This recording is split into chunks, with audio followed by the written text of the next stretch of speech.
Welcome everybody to another episode of Fantasy News. I'm your disheveled goblin host Daniel Green, and today I'm happy to say we get to start off the news with just kind of dispelling misinformation that's rather understandable. But first, I would just like to say, later this week, I'm going to be dropping an interview with my literary agent, Seth Fishman. And I'm hoping this can be kind of the start of a conversation between the audience, myself, and Seth, where I act as like an intermediary. This interview, you're really going to get to know him, his experience as an agent in the publishing industry and as an author. And then any questions that are left on that video that are highly upvoted, whenever Seth and I get to sit down again in a month or two, will be the questions I am asking him, so that those of you who really want tailor-made questions for your situation that probably are actually more common than you might think, can get them answered, which should be just a blast. And then, secondly, also, you may have missed it, my Rhythm of War video dropped last week after several nights of staying up till about 5 a.m. editing. So if you'd like to have all of Rhythm of War summarized for you in anticipation for Wind and Truth dropping, go ahead and check it on out. So far, no major mistakes have been found, which I'm really proud of. Thank you, Potato, for helping me with that. Now, into the fantasy news. And we are going to be kicking it off with some Arcane news. Yes, the behemoth of animated fantasy has just ended its second and final season to mostly positive reviews from what I have seen. I haven't watched it myself yet. Kayla and I were spending time with my dad over the weekend, so we haven't had time to sit down and enjoy it. Hopefully we'll be getting you our thoughts soon enough. But I do want to dispel some false information, because the creators behind Arcane specifically said that more shows and movies and games are coming, and at least 3 worlds will be included. And some headlines have run with that, saying that there are going to be 3 more League of Legends shows. That has even been clarified not to be true by Mark Merrill on Twitter, saying, to clarify, he didn't say 3 separate shows. He said exploring 3 regions. We are exploring a bunch of different shows and games. Though, if you are just bummed out of the idea of not being able to experience more of this high-effort League of Legends War exploration anytime soon, you'll be thrilled to hear that apparently the next show has been in development for a year already. So like in this article where it says 3 more shows, that's not necessarily the case. Though we know the 3 worlds that'll be involved include Nexus, Iona, and the Kingdom of Demesia. I'm not a huge League player, so if I got any of this wrong, I do apologize. But they are described as: Nexus is the home of Mel and Mbessa Mendara, and is known as a vicious and powerful area primarily focused on conflict and conquering. Ionia is largely surrounded by a giant sea. It is made up of multiple different provinces and land areas that are scattered across a giant archipelago, known as the First Lands. Some popular League of Legends champions that hail from Ionia include Irelia, Master Yi, Shin, and Zed. The Kingdom of Demesia is a major location in League of Legends. The great city is the main hub of the whole region and is home of the nobility of the area. Some popular League of Legends champions from Demesia include Fiora, Garen, Kayle, and Lux. There is a ton of speculation online about how much of the Arcane story may transition over to this next show. No idea telling that this early on. Though it's confirmed there will be apparently some characters shifting over, but it's safe to assume that like Jinx and Vi won't be there. And I'm not saying that because like I know they die or something. Again, I have not watched the last 3 episodes. It just seems like if you're going to try and do a whole new show, you wouldn't be bringing over those 2. That takes us out of the clarification and update news and takes us into the cover reveals, which, ooh, we are feasting this week. We're going to start with The Cold Eternity by S.A. Barnes. No one gets out alive. Described as, Haley is on the run from an interplanetary political scandal that has put a huge target on her back. She heads for what seems like the perfect place to lay low, a gigantic space barge storing the cryogenically frozen bodies of Earth's most fortunate citizens from more than a century ago. The cryo program, created by trillionaire tech genius Zale Winfeld, is long defunct, and the AI hologram hosts, ghoulishly created in the likeness of Winfeld's 3 adult children, are glitchy. The ship feels like a crypt, and the isolation gets to Haley almost immediately. She starts to see figures crawling in the hallways, and there's constant scraping, slithering, and rattling echoing through the vents.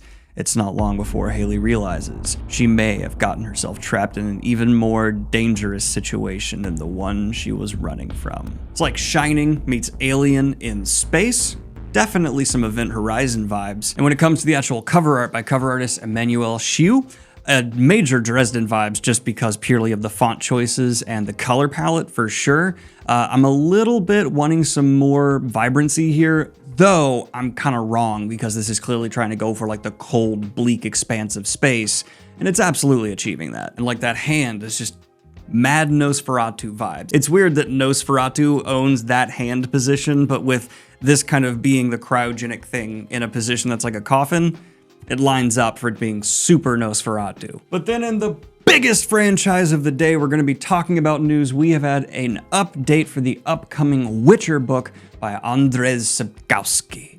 And this actually, okay, I need to make it super clear. This is the Polish announcement, and so many things, including a release date, are still unknown for the English translation of this book. And full disclosure, I clicked through a ton of Polish websites trying to figure out who the cover artist was, trying to find their credit, and I was just unable to do so. But the first chapter in Polish has been released in a Polish magazine on November 22nd. And the title in English will be Crossroads of Ravens, though I've seen some debate on that, hence the voiceover. But if I'm trying to say the Polish title, bear with me here, it is Rozdroże Kruko. I tried my best. And as for the cover, very good for a Witcher cover. It's absolutely in line with the series, as it should be. I like the graveyard setting, and you can call any Witcher cover as just featuring Geralt, and of course, a monster he'll be taking down. Positioning's neat. It's not going to be my favorite cover of the year, but it is a solid entry amongst the Witcher covers that we all appreciate. And it'll be available in Polish in Poland December 1st. But this is going to take me to by far my favorite cover of the day in terms of my own personal preferences, and that's going to be Blood of the Kami, with cover art by Christian Benavides.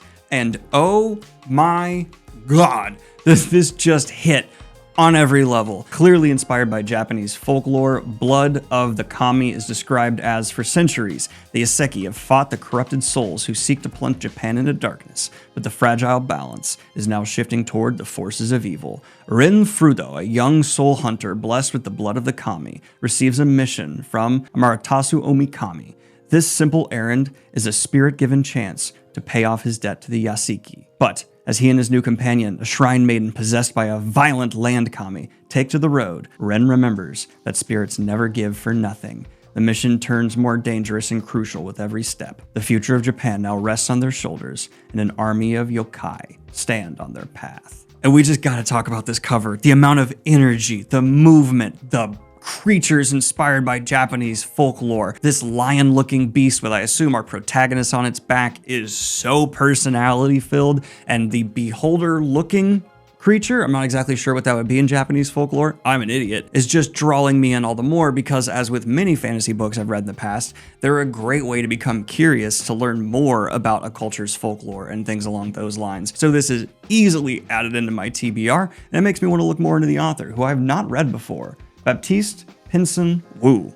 Hells yeah. And this will be released April 2nd of 2025. And I hate to do it this way, but it's just the way the cover is. In some cover reveal quickie news, we also had the cover reveal for V.E. Schwab's upcoming Bury Our Bones in Midnight Soil. The story of three young women, their bodies planted in the same soil, their stories tangled like roots. And that's just because the cover is a typography cover with some flowers in the back. I think it does set a very good tone, and I am excited about this because who wouldn't be excited for more V.E. Schwab? And then ending the cover news, we also had M.L. Wong's Blood over Brighthaven given the broken binding treatment, and this might be, at least on the screen, their most impressive upscaling of a book yet. Hot diggity dog. I absolutely love the cover art by Danlin Zhang, and the end papers by Ralph Pina, and Pinglu Art, who also did the interior, is just some of the best I've ever seen in Broken Binding's lineup. Cannot wait to get my hands on this. Congratulations, Broken Binding. And they also have taught me, certainly I've learned this lesson from them, that you cannot absolutely judge a book's art by like the digital screen. Sometimes you need to get it in hand, which that makes me hate them not being available in brick and mortar stores sometimes. And I imagine there's someone from the Broken Binding watching this who just went, yeah, It's annoying. We'd love to be there too. But moving on into the book adaptation news, we have just had it announced that we are getting another adaptation of the author duo writing under James S.A. Corey, and that will be for Captives War. Amazon has ordered a series adaptation of the full trilogy, despite only the first book, Mercy of the Gods, being released back in August, though it immediately received critical acclaim, with it being from James S.A. Corey, who was surprised, and with their previous success in adaptations of The Expanse running for many seasons, it's not surprising to see Amazon move quickly on this. But I want to make it absolutely clear, despite this being a sci-fi story set in space, it is not the same series as The Expanse. In fact, the blurb for it reads, set in a distant future of galactic empires and alien civilization, and inspired by the biblical book of Daniel. That's me, not me, but me. The Captives' War follows a group of prisoners who rise from the ashes of catastrophe to destroy their conqueror's society from within. It is an epic tale about the transformative power of individuality in a totalitarian world. James S.A. Corey, both of them is how I'll put that, are geniuses of science fiction in my opinion, and I still want to get to Mercy of the Gods, and I will absolutely be watching this probably on launch day. Although, I say that about so many things, and there's so much media to consume. What a great gift to be in a day and age of media where there's so much art of such a high caliber that I don't have time to get to it all, which, taking a total left turn, does remind me to bring up that I saw Wicked with my father and fiance over the weekend, and it was a blast. Highly recommend it if you are into musicals or fabulous capes. And if you finish the movie, you know what I'm talking about. Maybe the best cape in recent cinema.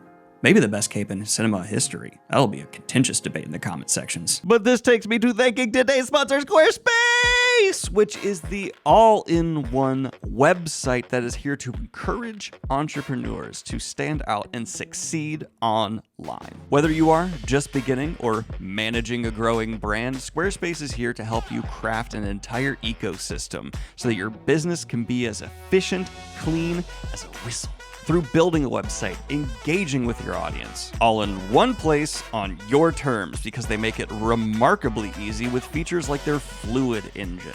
If it seems a bit overwhelming to design a whole website around your business, Squarespace has simplified it so you need no experience in coding, you don't need to hire outside help, and instead you can just drag and drop to create a website that'll work on any device. But this allows you to actually implement your own style, flair, and creativity in whatever website you're designing, which I think is just brilliant, while being in a comfortable, easy to manage, fit space, so it's not overwhelming. Whether it's blogs, email campaigns, gated member areas, what have you, they got what you need to get started or add additional features to benefit your business. So go on over to squarespace.com for a free trial, and when you're ready to make your first purchase of a website or domain, go to squarespace.com/Daniel Green for 10% off your first purchase. Now go and get your business up and running today. He died. But in the news of a novelette getting adapted, a movie has been ordered for Two Truths and a Lie, which I want to make abundantly clear immediately is not one of those like dumb horror movies we've seen coming out recently that are all about like, oh, spin the bottle, but spooky. And instead, this is a Hugo and Nebula award-winning novelette from Sarah Pinsker, described as, Stella thought she made up a lie on the spot, asking her childhood friend if he remembered the strange public broadcast TV show with the unsettling host she and all the neighbor kids appeared on years ago. But he does remember, and so does her mom. Why doesn't Stella? The more she investigates the show and the grip it had on her hometown, the eerier the mystery grows. That sounds uber Stephen King in the best way, like a prime King concept. And that gave me a little bit of chills. I love the small town vibe of people going up against like the ethereal, otherworldly, maybe even like Lovecraftian horror level threat, depending on how much this novelette escalates. And this has been acquired by Paramount Pictures, with Javier Golan brought on to write the script. You may know from his work on Enemy, which in my opinion is a criminally underappreciated Denis Villeneuve movie. And then in Bleedu Sanderson news, I gotta cover this because Cosmere Junkie made it pop off online, and I hope all of you can understand the memes that have been going on. In a podcast that has now been exploded by Cosmere Junkie on Twitter, we had Sanderson saying, well, I'll just play the clip. I do feel bad when Henry Cavill called me and he's like, I'm too old for Kaladin, aren't I? And I'm like, yes, and he's also Asian. And he's like, yeah, He was like, could I be in the Stormlight Archive? I'm like, well, I'm sure we could find something. But he really kind of wanted to be Kaladin. But he had read the books and knew that it just wouldn't work. But it was kind of heartbreaking when he called me. He's like, man, I can't be Kaladin, can I? I'm like, no, I don't think you can be Kaladin. Nope.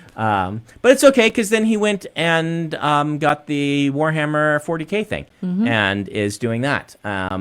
And so I think he is a really excellent match for that. And I'm sure I'll work with Henry at some point on something. He's a cool guy and an uber nerd, and he makes cool stuff. Therefore, if you go to the Stormlight or Cosmere subreddits, you'll see a bunch of memes about this. And it's one of these situations that I have two things to take away from. One, Henry Cavill really is just living his best life as an actor with enough clout and love of nerddom to go, I want to play that character in that role, and that character in that role. I want it all. But I believe I speak for many fans when I say, I hope Henry Cavill, if he still wants to be involved in Stormlight, can manage to play some character in some capacity.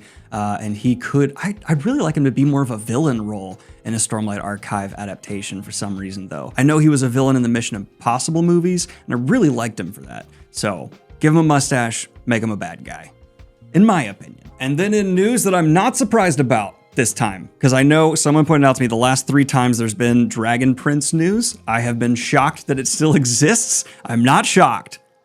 I'm down for it. Cool. The season 7 trailer dropped, and it absolutely looks like it's wrapping up the show, though again, I have said that multiple times about season trailers for Dragon Prince, and it's, at least for someone who stopped watching many seasons ago, it's interesting to see a glimpse where all the characters have gotten to in their overall arcs. But speaking of trailers, an update to that sneak peek we got, and the leak we got that kind of got smothered by the sneak peek of How to Train Your Dragon, now they have released a full-length trailer and behind-the-scenes inspirational quippet look at for the upcoming live-action adaptation of How to Train Your Dragon, and I've been surprised by the amount of pushback I've seen from fans who are saying it looks like it's too faithful to the adaptation. Not everybody, certainly. Many people seem happy about this, but I guess it's just the difference between adapting from a book and adapting from an animation to live-action. There's always going to be different thoughts on that, and it's also going to come down to case by case. Certainly with how the How to Train Your Dragon series got better movie after movie, I could see maybe changing some stuff in the first film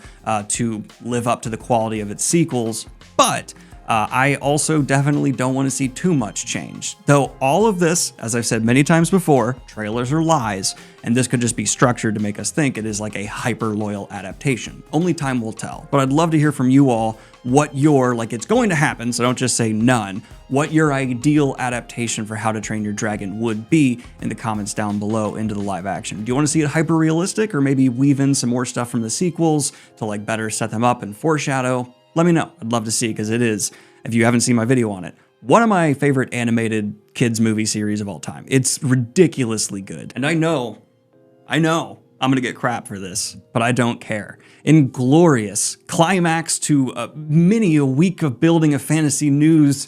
You know those Pooh, Blood and Honey movies that were followed up by like a Pinocchio horror movie? Well, they just finally announced Poohniverse, Monsters Assemble will begin filming in March. The movie will see Pooh, Tigger, Pinocchio, Bambi, the Mad Hatter, Peter Pan, and Tinkerbell team up to kill the remaining survivors. Oh yeah. Beautiful trash. Beautiful, shiny, sparkly trash. I'm so down. I'm so excited for this abomination to be released. Say what you will. It's technically art. And then in the final news of the day, I'm gonna end with a little bit of a rant that's too late to change anything, but we have had the first still release for Guillermo del Toro's upcoming adaptation of Frankenstein, and I really hope this is very faithful to Mary Shelley's original Frankenstein story. Because don't get me wrong, the movie that has just forever changed our view of what Frankenstein is great, but Mary Shelley's original work is better, in my opinion, and deserves a loyal adaptation for what is arguably, and many sci-fi greats agree with me on this, the first true science fiction story. And I would even debate an artificial intelligence story. They reanimated a dead guy who's intelligent with a kind of an AI story. So please, Guillermo del Toro, make this as loyal as can be, because Mary Shelley was an absolute genius of speculative fiction.